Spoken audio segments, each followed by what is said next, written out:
거짓말쟁이가 하는 얘기도 뭐 신라 방송 내보내 거짓말쟁이가 하는 것도 이게 새누리당이 정치하는 데인 줄 알았어요.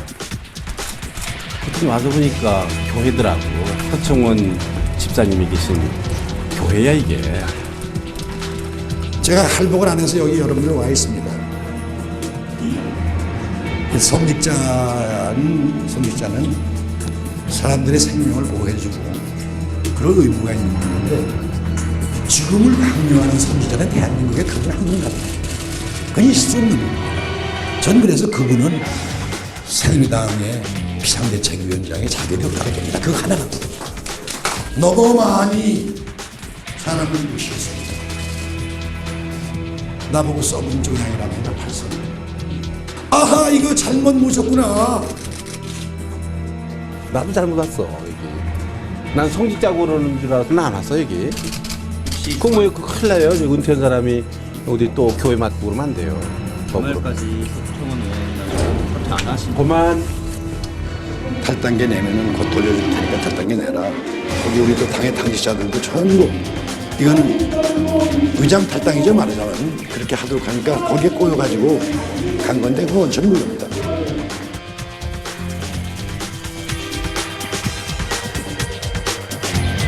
시간이 많이 남았는데 뭐 두고 봐야죠. 뭐.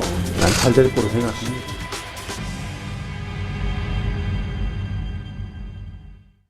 영상으로 보신 것처럼 새누리당 상황 심상치 않아 보입니다. 결국 임명진 위원장이 비대위원장직 유지로 친박계를 향해 사실상 최후 통첩을 보냈습니다.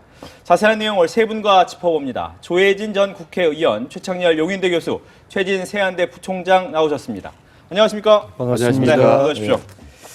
네, 뭐 조혜진 전 의원께 먼저 질문 드리겠습니다. 오늘 뭐 예. 기자회견까지 있었는데 어떻게 예. 보셨습니까? 임명진 비대위원장의 기자회견. 싸움이 조금 생각보다는 좀 더 길어지겠다는 생각이 듭니다. 임명진 위원장도 이제 본인의 인생의 명예가 걸린 문제가 되어버렸습니다. 새누리당에 들어왔는데 여기서 제대로 혁신 못하고 본인이 구악이라고 청산 대상이라고 생각한 사람들한테 밀려가지고 좌절하고 포기해서 나오게 된다면은 본인의 명예에 살아오신 그 삶의 불명예가 되죠. 그리고 본인이 여기 새누리당 비대위원장 들어왔을 때 그동안에 이분이 제야 시민단체 활동을 오래 하셨지 않습니까? 네. 근데 좌우파에서 다 본인이 그 임명진 비대위원장을 비판했습니다. 임명진 비대위원장이 그전에 경실련 그 공동대표를 계속 해왔는데 경실련에서 바로 영구제명을 해버렸습니다. 그 수구정당에 그 대표로 갔다고 해가지고.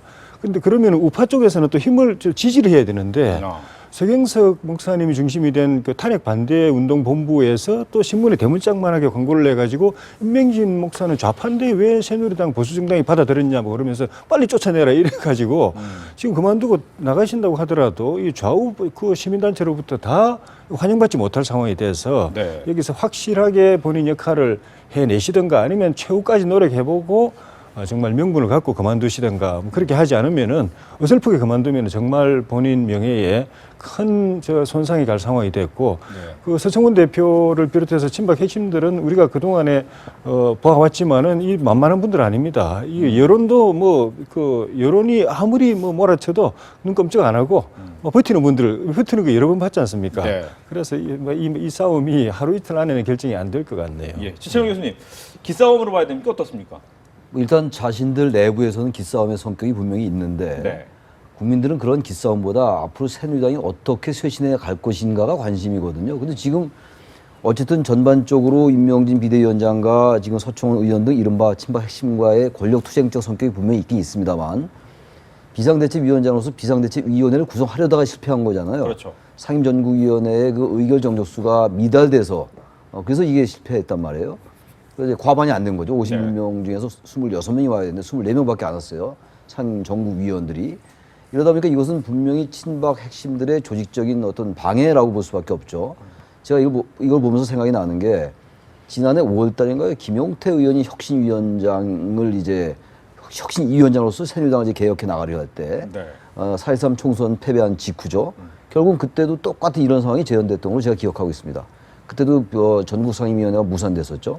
이러한 식이 국민들이 볼 때 어떻게 비칠까가 중요하다고 봅니다. 국민들이 볼 때는 어쨌든 지금 서청원 의원이나 최경환 의원 등 친박 핵심 강성 의원들이 현재의 이른바 박근혜 최순실 게이트에 책임이 있다고 보는 거고 많은 사람들이 동의할 겁니다. 저도 사실 개인적으로 그렇게 생각하고 있고요. 그런데 지금 어쨌든 이 당을 개혁해 나가고 보수층을 재결집시키기 위해서는 뭔가 책임을 지는 모습을 보여야 되는데 그렇지 않고 버티기로 보이는 것이고 사실상 버티는 거고 그렇다면 이러한 모습들은 결국 명분이 누구에게 있느냐가 결국 관건이 될 것 같아요. 예. 임명진 비대위원장과 서청원 의원 등이 정말 지나치게 높은 수위의 발언들을 주고받았잖아요. 방송에서는 입에 올리기도 민망한 용어들을 구사했는데 그런 것보다 역시 명분이 누구에게 있냐. 저는 역시 명분은 임명진 비대위원장이 있다고 봅니다. 기본적으로. 인적 쇄신과 인적 정산이 반드시 필요하다고 생각하고 있기 때문에 그런 말씀 드리는 것이고 네. 현재 당내에서도 임명진 비대위원장에게 많은 수의 의원들이 거의 70명 안팎의 의원들이 거취를 일임했다라는 거 아니겠어요? 그렇다면 역시 임명진 비대위원장이 그 명분과 어떤 동력을 확보했다고 보는 겁니다. 그렇기 때문에 오늘 비대위원장을 사퇴하지 않은 것이 아닌가라고 보여지고 예. 계속 상임정국위원을 소집한다고 하고 서청원 의원 등 그 입장에서는 뭐 직무처분, 가처분 신청을 한다는 거예요. 지금 이제 임명진 비대위원장에게. 근데 그러한 것들이 얼마나 버틸 수 있을 것인가 이런 전반적인 것은 현재의 정국의 맥락 속에서 파악을 해야 되는 거거든요. 어쨌든 간에. 물론 개인적으로는 서청원 의원으로서 감정이 상할 수가 있죠. 그런 표현들에 대해서. 네. 그렇다 하더라도 정치인으로서 현재 어디에 방점 찍힌 것일까를 본다면 저는 서청원 의원 등이 계속 수세에 몰릴 가능성이 높다 이렇게 생각합니다. 네. 최진부 소장님 어떻게 저는 뭐 생각하십니까? 겉으로 볼 때는 장기적인 그런 그 파워 게임으로 가겠다. 네. 하지만 실질적으로는 저는 임명진 위원장이 벌써 승기를 잡았다라는 그런 느낌을 강하게 받습니다. 승기까지. 왜냐하면요, 예, 명분이라든지 세라든지 기싸움이라든지 모든 면에서 보면은 공격 대 방어 그림이 그려지지 않습니까? 말하자면 임명진이 최고 통첩이라는 표현까지 나오고 통첩을 받은 사람은 지금 전전긍긍하고 있는 거 아니겠습니까? 예. 지금 얼굴 표정만 보더라도 임명진 위원장 같은 여유만만하고 지금 서청원 의원 같은 경우 상당히 지금 불안초조한 느낌을 줍니다. 그리고 당장 현실적으로 보면 지금 새누리당 국회의원 99명 중에 68명이 말하자면 3분의 2 이상이 임명진 위원장한테 지금 위임을 했습니다. 사실상. 그쪽으로 힘이 실려 있는 거죠. 그런데 지금 서청원 의원 주변에 누가 있습니까? 그 강경파라고 하는 친박 골수라고 하는 최경환 의원이라든지 윤상현 의원이라든지 이정현 의원이라든지 아무 얘기가 없습니다. 지금. 어떻게 보면 혈혈 단신이나 다름없는 거죠. 지금 막 공격하고 있는 서청원 의원 발언이 어떻게 보면 저는 상당히 그 방어로 보입니다. 방어적 공격으로 보인다. 최후의 어떤 몸짓으로 이렇게 보이기 때문에 저는 시간이 지날수록 결국 유리한 상황, 승기는 임명진 위원장한테 갈 수밖에 없다. 오늘 인터뷰 내용만 봐도 전체적인 그 느낌이 강하게 풍긴다. 저는 그런 느낌을 받았습니다. 조혜진 전 의원님. 예. 그렇다면 지금 이제 내일 상임 전국이 또 개최하겠다라는 예. 얘기가 나오지 않습니까? 예. 그런데도 불구하고 뭐 서청원 의원이나 최경환 의원 같은 경우에는 이걸 막을 수 있는 능력이 아직도 있을 것이다. 예. 이렇게 보는 부분이 있어요. 이거 어떻게 보시는지요? 쉽진 않을 걸로 보입니다. 그저께 상임정국이 제지할 때 딱 한 명 더 막아냈거든요. 네. 그 한 명만 와버렸으면은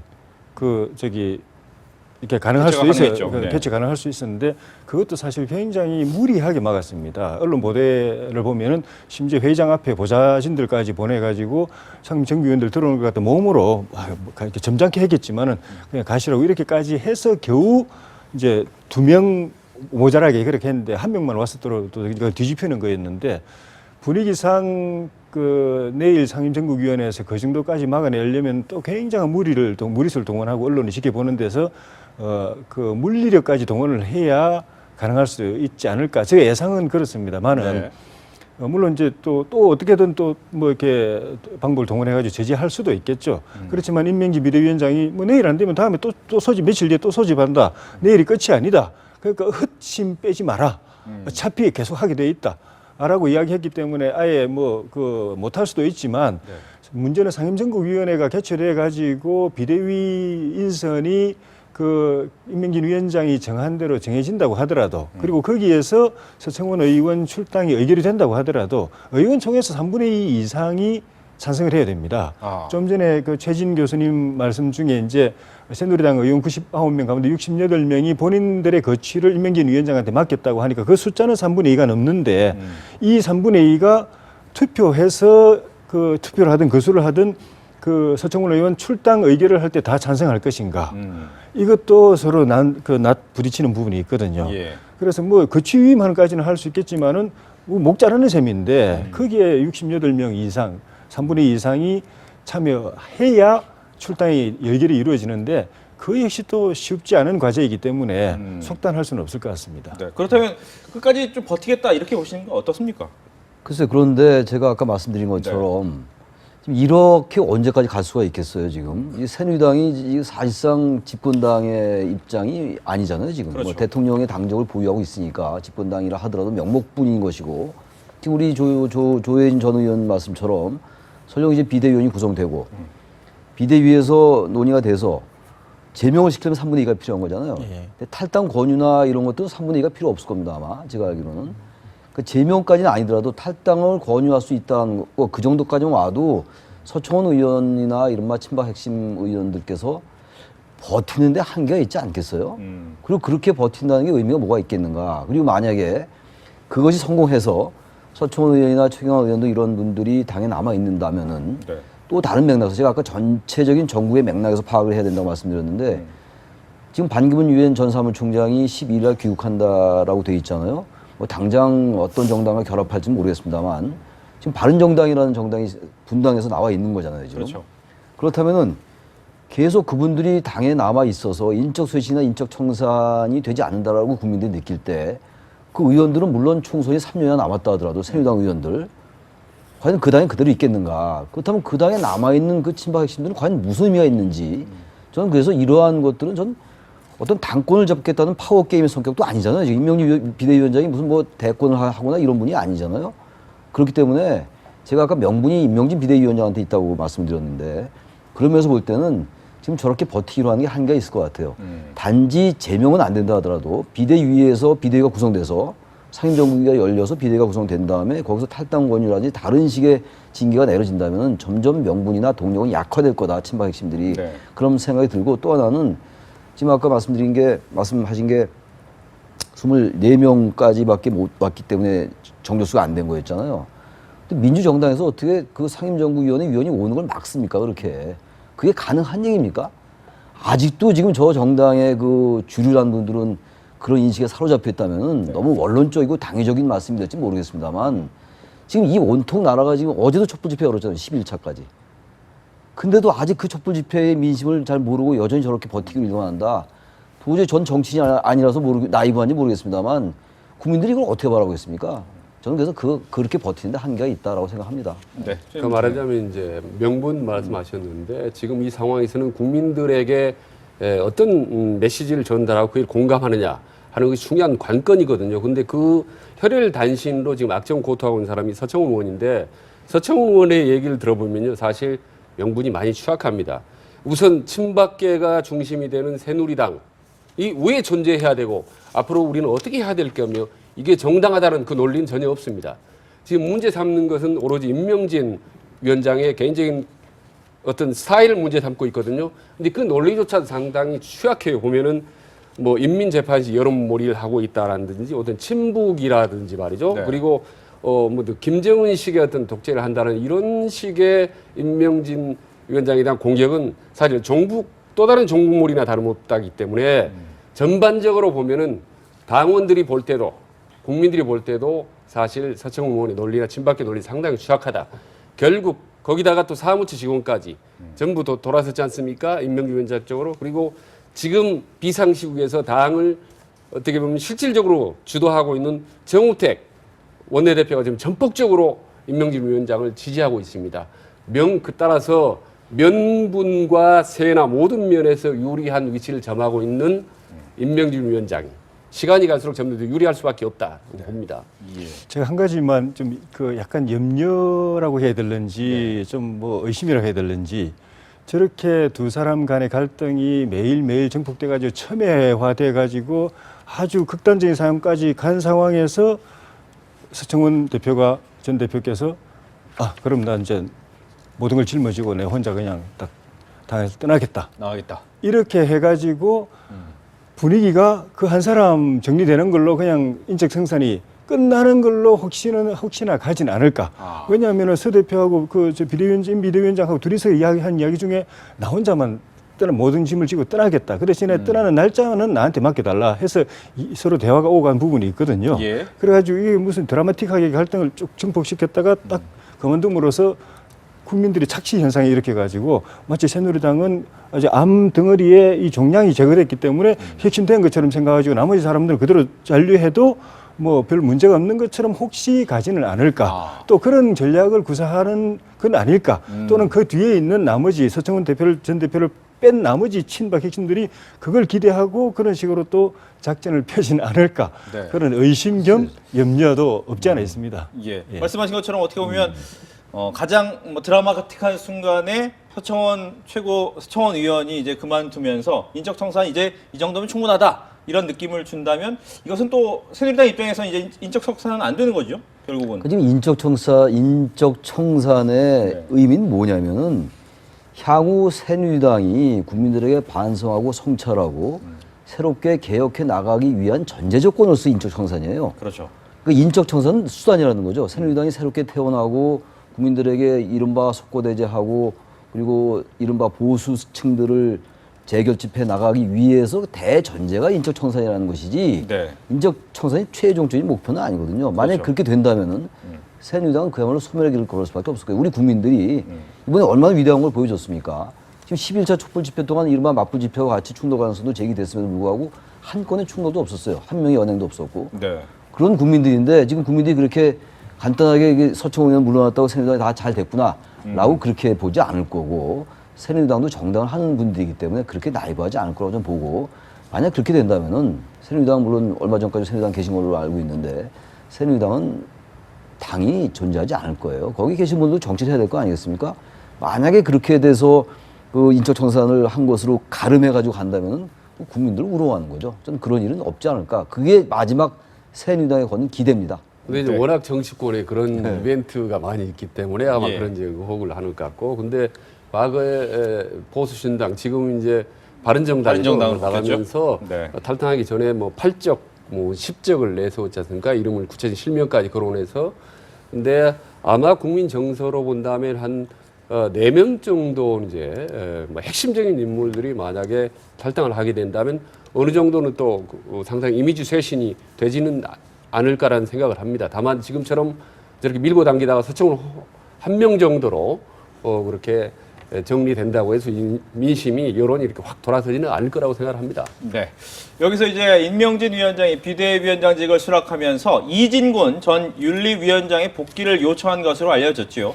하지만 이진곤 전 윤리위원장은 새누리당으로 복귀할 의사가 없음을 당시에 확실했습니다. 이유가 뭐였을까요? 또 임명진 위원장이 비대위원장으로 또 와서 달라진 것이 없다. 이런 생각을 또 앞선 것은 아닌지 이진곤 전 새누리당 윤리위원장을 직접 연결해서 이야기 나눠보겠습니다. 위원장님 안녕하십니까? 예, 안녕하세요. 네, 오늘 밤늦게 전화 드렸습니다. 예. 네, 윤리위원장으로 계셨을 때 새누리당 내 가장 큰 문제 무엇으로 보셨습니까? 무엇보다도 우선, 죄송합니다. 4.13 총선 참패와 관련해서요. 네, 치열한 반성이라든지 장래에 대한 절박한 위기의식 이런 게 결여됐다 이런 걸 느꼈고요. 네, 그다음에 책임의식이 실종됐다. 특히 이제 충격적이었던 게 8.9 전당대회를 통해서 친박 세력이 지도부를 아주 거의 석권하지 않았습니까? 그러니까 이런 점이라든지 또 문제를 당을 다시 만드는, 그러니까 이를테면 재건축 이런 방식으로 풀려는 게 아니고 오히려 분열로 대응하는 이런 이제 태도, 그러니까 서로 힘겨루기 이런 식으로 대응하는 그런 태도가 이 새누리당 정말 큰일 났구나 이런 생각을 갖게 했죠. 예. 예. 근데 이제 임명진 위원장이 이 인적 청산을 좀 강조하고 있습니다. 예. 인적 청산이 되면 새누리당 좀 많이 바뀌어질 수 있다고 보십니까? 거기 제가 지금 TV를 안 보고 있어서 근데 거기 최창렬 교수 나와 있죠. 네, 맞습니다. 저 목소리는 들었으니까 예. 방금. 근데 최창렬 교수 말씀 그대로네요. 예, 제가 할 말씀 그대로입니다. 뭐냐면 인적 청산이라는 것은 당 재건의 최소한의 조건 아니겠습니까? 그 인적 청산 그 자체가 목적이 아니고요. 변화의 중핵적 과제도 아니죠. 뭐냐면 단지 이제 필요 조건일 뿐인데 인적 청산을 왜 하느냐 그러면 소속 의원과 당직자 또 당원들에게 경각심을 이제 북돋고 또 책임의 소재를 분명히 한다 이런 효과를 이제 기대할 수 있겠죠. 그렇지만 근본적인 대책은 뭐 제가 생각할 때는 당을 해체 수준에서 재건축하는 것이다. 그런 각오가 없으면 국민들이 이제 보수 정당이 정말로 바뀌었다. 새누리당이 완전히 이제 새로운 정당으로 다시 태어났다. 이걸 국민들이 인정해 주겠습니까? 예. 네. 지금 뭐 임명진 위원장과 서청원 의원으로 대표되고 있는 친박계 이제 어떻게 보면 힘겨루기가 시작이 되고 있는데 예. 혹시 이진곤 전 위원장께서 예. 계실 때도 이런 친박계 압력 직접 좀 느끼셨습니까? 어떻습니까? 저는 느낀 바가 없고요. 왜냐하면 네.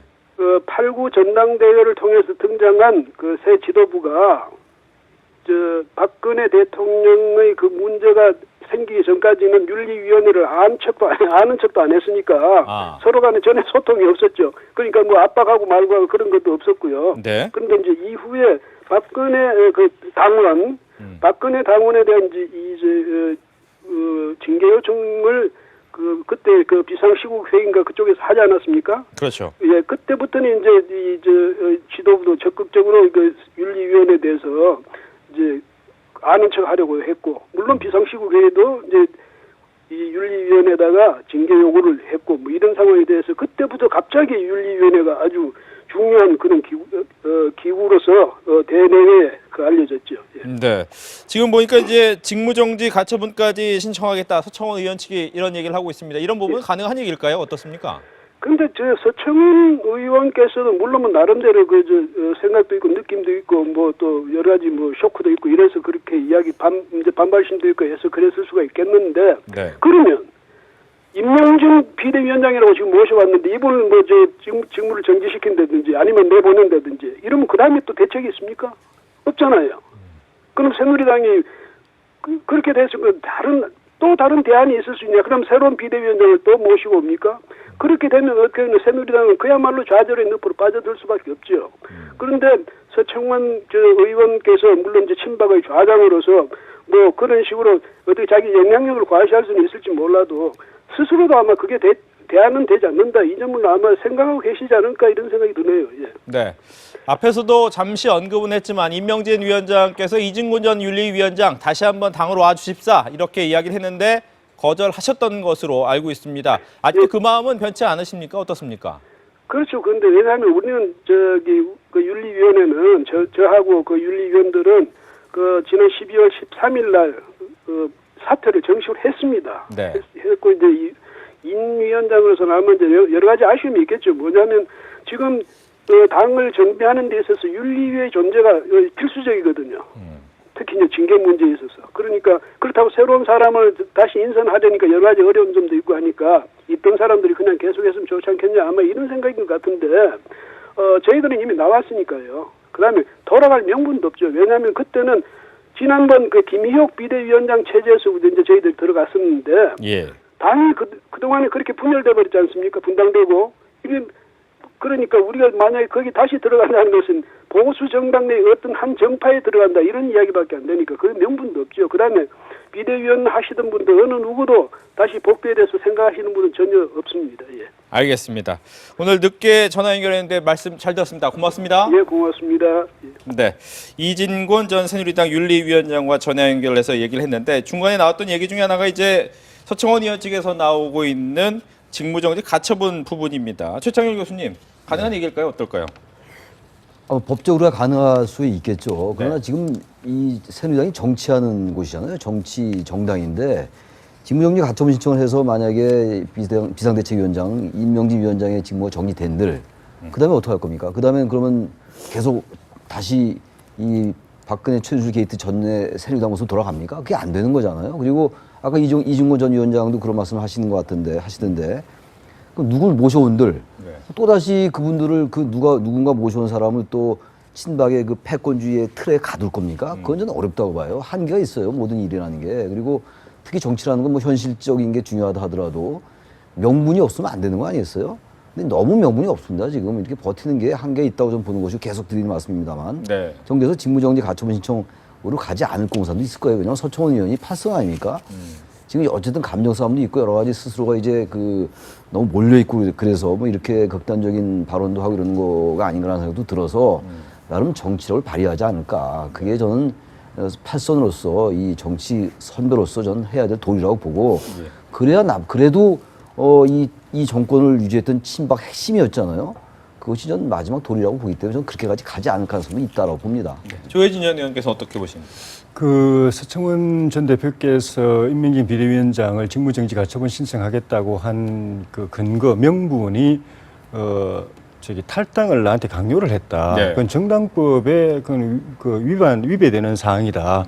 그래 이야기를 하셨는데 물론 그 임명진 비대위원장께서 비대위의 의결을 거치지 않고 그냥 본인이 그냥 독단적으로 결정해가지고 당신은 탈당 또는 뭐 탈당 권유 이렇게 결정했다면 그거는 위법하기도 하고 사실은 뭐 효력도 없습니다. 근데 그렇지 않고 정치적 주장을 하는 그거는 정치적 주장의 자유고 그럼 본인도 서청원 대표 본인도 이 사태 생기니까 임명진 위원장 당신이 당 나가라 탈당하라는 이야기 아닙니까? 본인도 탈당 요구하고 있고 더 거슬러 가면은 그 재작년에 그 5월달에 그 새누리당 그 국회법 파동 때 서청원 대표가 앞장서 가지고 유승민 대표 보고 당에 의총에서 당선된 그 원내대표를 보고 나가라고 얼마나 그렇게 괴롭히고 고문하다시피 해가지고 회의만 열리면 제가 수석이었기 때문에 옆에서 정말 뭐 그 심장이 문드러질 정도로 그렇게까지 살벌하게 사람을 막 뒤에서 칼 찌르듯이 하면서 나가라 제가 한번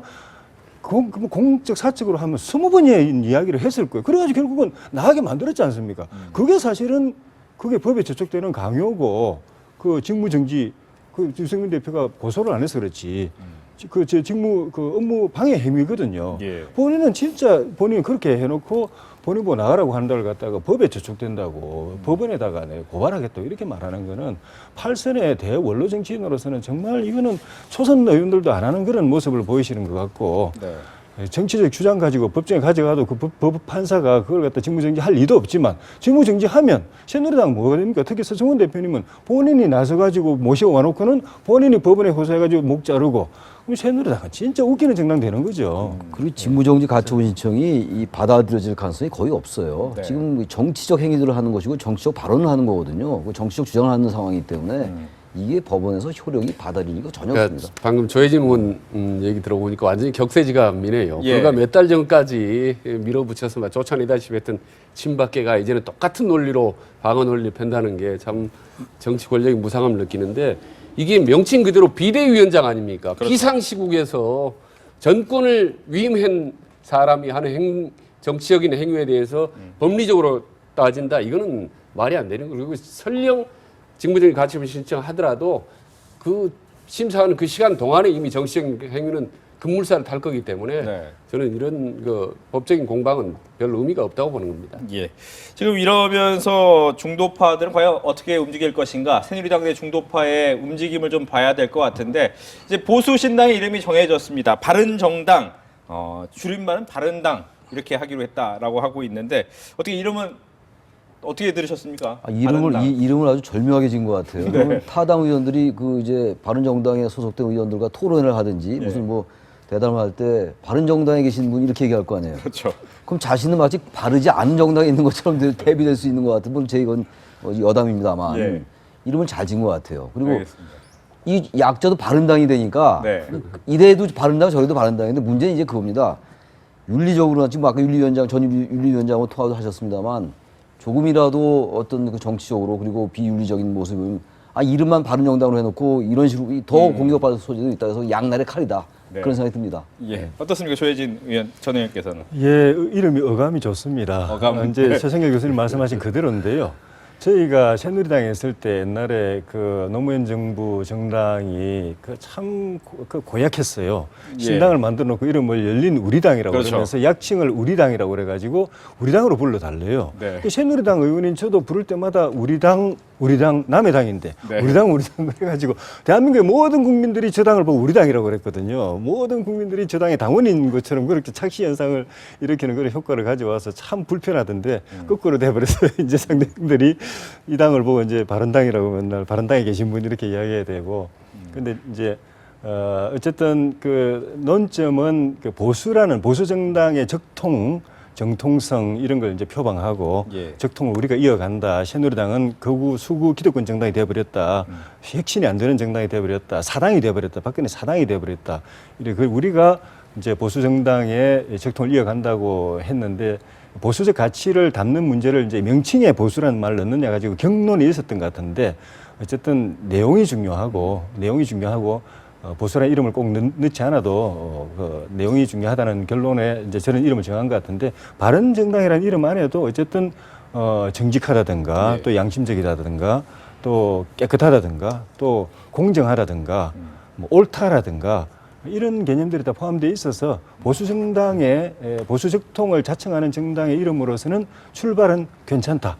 교수님 말씀처럼 거기에 내용을 어떻게 담느냐, 행동을 통해서 그것들과 국민들에게 그 실증 확인을 시켜내느냐가 큰 도덕적 책임감으로 이제 지고 가야 되는 상황이 됐죠. 최진 부총장님께 이렇게 질문드리겠습니다. 그러면 이 바른정당이 만들어지면서 어떻게 보면 보수의 두 당이 제대로 이제 시작이 된 거 아니겠습니까? 네. 그렇다면 새누리당에 있는 중도파 예. 과연 이쪽으로 옮겨 탈 것이냐라는 부분은 어떻습니까? 정말 요즘에 고민이 많을 것 같습니다. 곧 조기 실시될 가능성이 높은 대선 때 과연 어느 쪽으로 가는 것이 본인들의 정치 생명에 유리할 것이냐를 치밀하게 생각하지 않겠습니까? 그런데 여기서 임명진 비대위원장이 왜 저렇게까지 강하게 밀어붙이고 서청원이 왜 저렇게 강하게 버티냐 이 부분 한번 생각해 볼 필요가 있는데요. 지금 보면요. 임명진 위원장 입장에서 보면 만약에 서청원 의원을 중심으로 한 과거의 친박계만 드러낸다면 박근혜 대통령이 그림자를 지울 수가 있다. 그러면 남는 정치의 상층부를 보면 새누리당 임명진 의원이 충남 당진 출신입니다. 거기다 현재 정우택 원내대표가 충청부터 청주 출신이고요. 그리고 지금 반기문 전 총장하고 제일 가깝다고 알려진 핵심이라고 알려진 정진석 전 원내대표가 충남 공주 출신입니다. 그러면 친박계를 드러낸다면 상층부가 고스란히 충청도 출신이 남게 되거든요. 새누리당이. 그러면 반기문 총장을 데려올 여지도 훨씬 넓어진다. 반기문 총장 입장에서도 의석이 훨씬 더 많은 바른신당보다 많은 말이죠. 99개의 의석을 갖고 있는 바른정당보다는 아닙니다. 이 새누리당이 훨씬 유혹을 느낄 수가 있다. 네. 바로 이 상황의 핵심 부분이라고 보입니다. 그래서 결국 중도파의 고민의 핵심은 서청원에 달려있다. 만약 서청원이 끝까지 버티면서 전체적으로 박근혜 대통령 그림자가 짙게 드러진다면 결국은 눈물을 못 뛰쳐 나갈 것이다.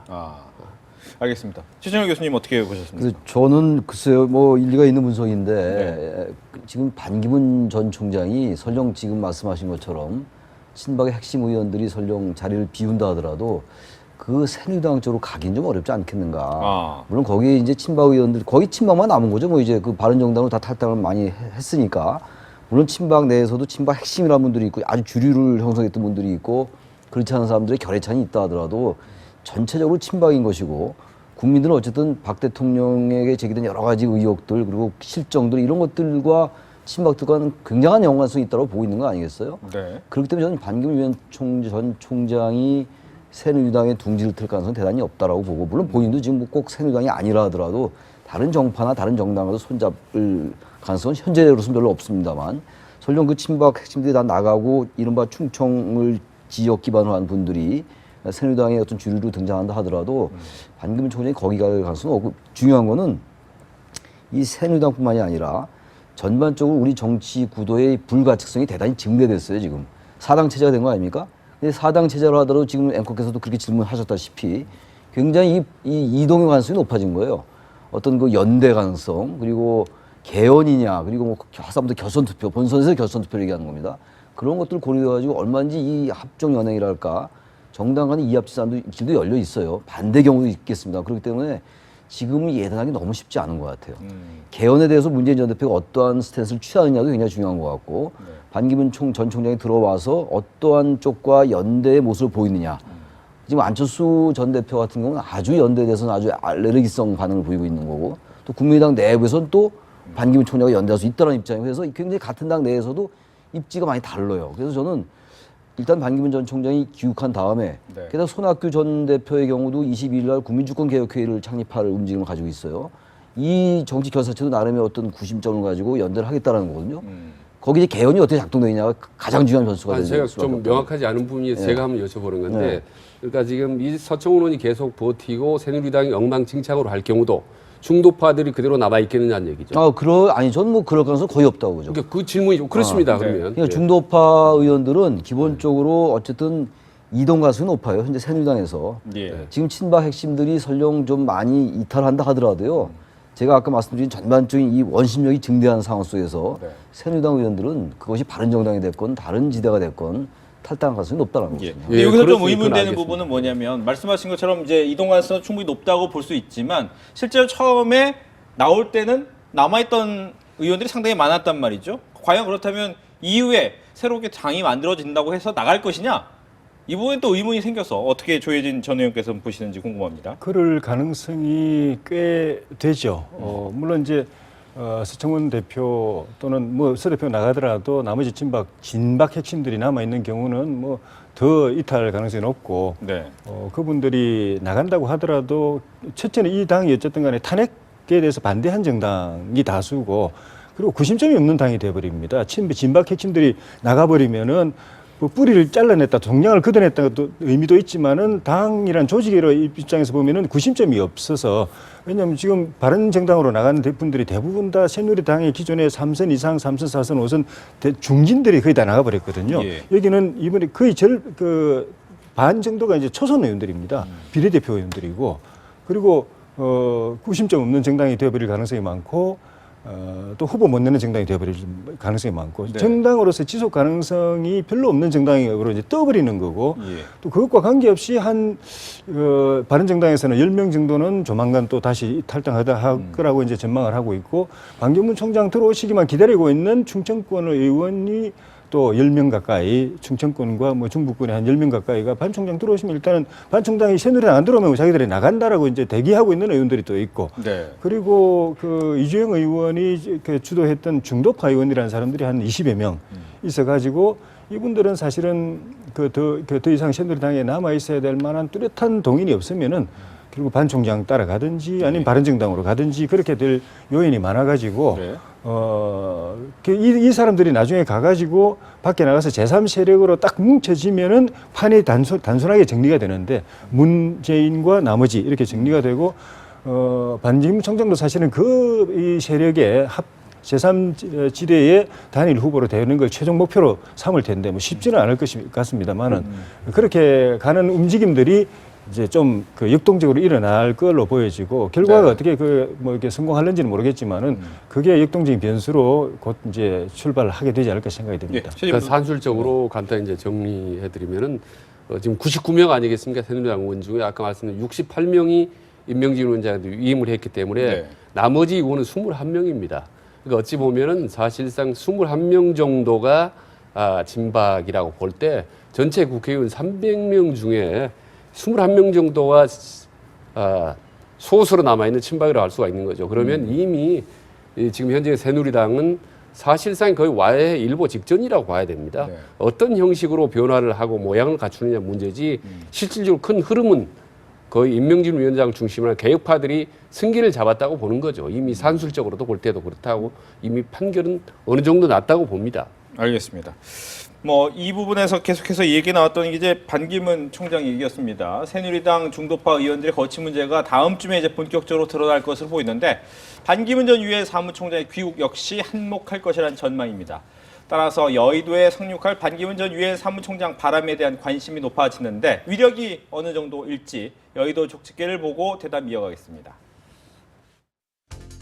반기문 전 총장의 귀국이 초읽기에 들어가면서 정계 개편의 시계도 빨리 돌아가고 있습니다. 여권에선 새누리당을 탈당한 개혁보수신당이 창당 깃발을 내걸었고 야권에선 민주당 비노 진영의 탈당설이 고개를 들고 있습니다. 친박과 친문에 반대하는 모든 세력이 제3지대를 바라보는 모양새입니다. 아직 반기문 전 총장 자신은 행선지를 밝히지 않은 상황이지만 포용의 리더십을 내세우는 만큼 국민 통합 행보를 보일 것이란 관측입니다. 무슨 비박 친박 이런 것이 뭐가 필요한지 저는 알 수가 없다. 반풍을 가장 반기는 쪽은 역시 유력 대선 주자 없이 둘로 쪼개진 보수 진영입니다. 특히 새누리당이 반기문 모시기에 노골적으로 나섰습니다. 임명진 목사를 비대위원장으로 앉혀 친박 핵심들의 인적 청산에 나선 것을 두고는 반기문 연대의 명분을 주려는 의도라는 관측입니다. 우리 당을 정말 황보탈대할 정황당으로 만든다면 이 당을 오시겠습니까? 레이스에서 저는 신당에 저는 질 거라 생각하지 않습니다. 우리 같은 충북 사람으로서 뭐 청명의 활동이라든지 뭐 여러 가지 하면 여기를 뭐 그분을 잘 안다는 사람보다 아마 저만큼 가까운 분은 없을 겁니다. 우선 친박 새누리당과는 정치를 같이 할 수 없을 테고 합리적으로 생각한다면 정치는 혼자 할 수 없고 뜻을 같이 하는 분들이 모여서 해야 되니까 개혁 보수 신당과 같이 함께 할 수밖에 없지 않느냐 이런 합리적 추측이 가능하다고 봅니다. 촛불 전국을 거치면서 지지율이 4위로 떨어진 국민의당 안철수 전 대표와 민주당을 탈당한 손학규 전 대표 쪽도 관망세에서 벗어나 반기문 연대의 여지를 열었습니다. 개혁 의지가 충만해야 합니다. 반기문 총장께서 과연 그러실지 의구심이 있습니다.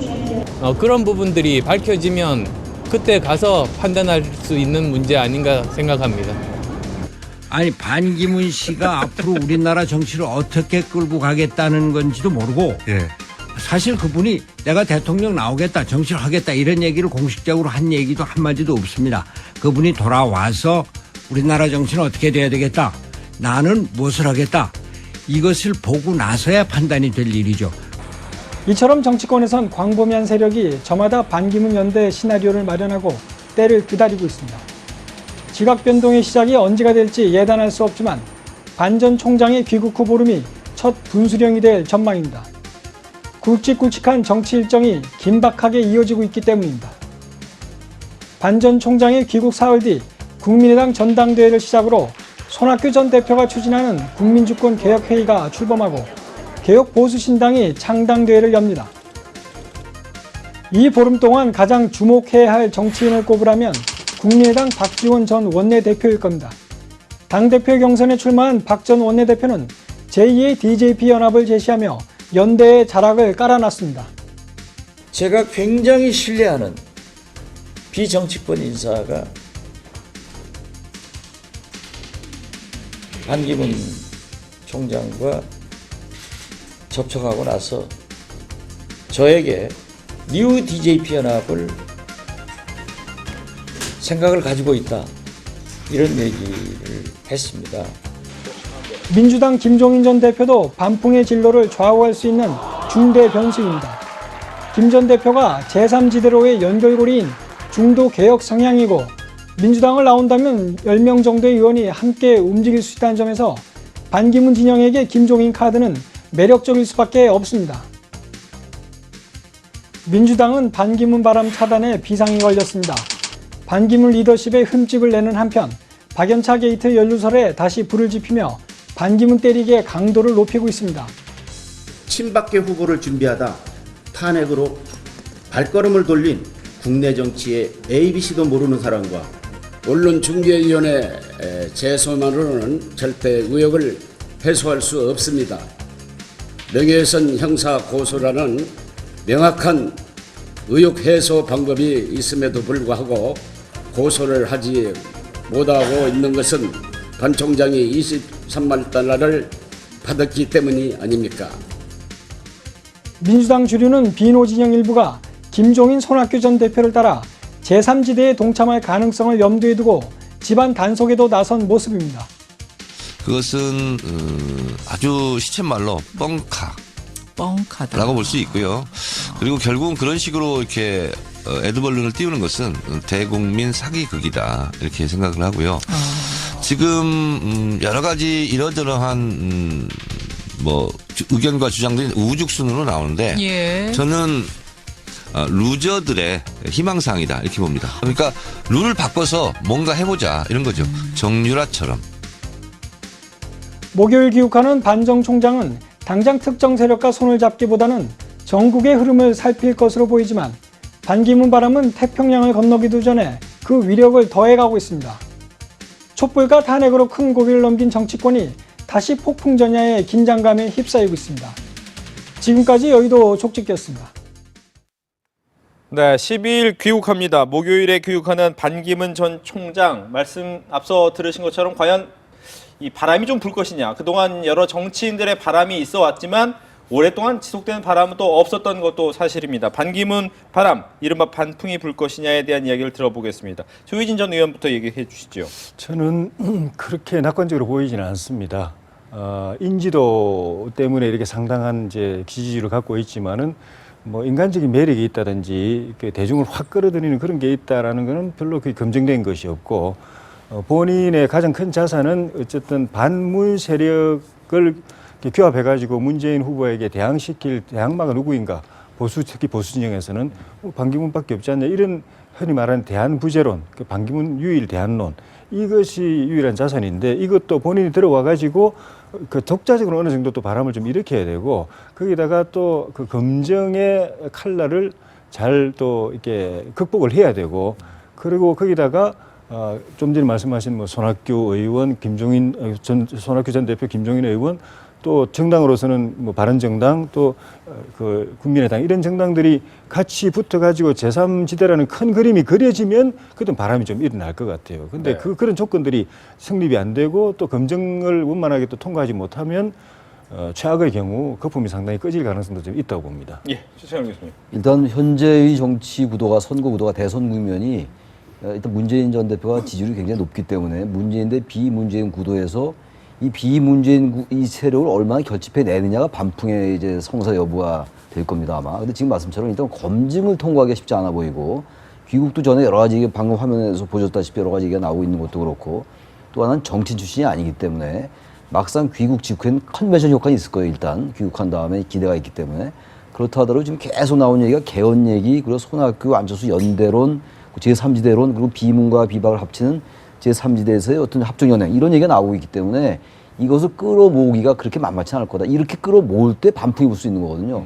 그러나 지금으로 봐서 변수도 너무 많고 너무나 불가치성이 높기 때문에 저 생각보다 그렇게 반풍이 거세게 불지는 않을 것 같다 이렇게 생각합니다. 네, 최진 부총리. 과거에도 이제 정주영이나 정몽준 문국회나 제3의 인물이 바람을 일시적으로 일으켰다가 나중에 잦아진 적이 있습니다. 근데 이번은 공무원 출신으로서는 처음 제3의 지도자가 나온 거거든요, 바람이. 근데 저는 일시적인 바람은 저는 분명히 분다고 봅니다. 왜냐하면 10년 만에 금이 환영하는 지도자에 대한 국제 글로벌 리더에 대한 그런 기대감이 있다. 두 번째는 여권 내부의 어떤 대한 부재론의 방송 효과. 그리고 지금 지지자들이 전부 지금 행사를 준비하고 있습니다. 오늘 세종문화회에 있고 1월 20일 날은 또 백범 기념관에서 3,000여 명의 반사모 연대들이 모임합니다. 그래서 일시적으로 바람이 불 수 있다. 다만 이 바람이 언제까지 갈 수 있을 것이냐. 저는 이제 구정이 고비라고 봅니다만은 그 관건은 대한민국의 대통령이 하려면 반드시 필요한 것. 내공이라는 게 있지 않습니까? 칼갈음 그리고 폭풍이 몰아칠 때 그걸 견뎌낼 수 있는 그 어떤 뚝심. 이게 있는 건지 하라는 관건이고 거기다 또 내부적으로 아까처럼 하는 손학규라든지 박지원, 김종인, 백전 노장들을 어떻게 엮어내서 본인이 빅텐트의 주인공이 될 수 있겠느냐. 이게 전부 이제 내공입니다. 근데 이 내공은 한 번도 검증된 적이 없습니다.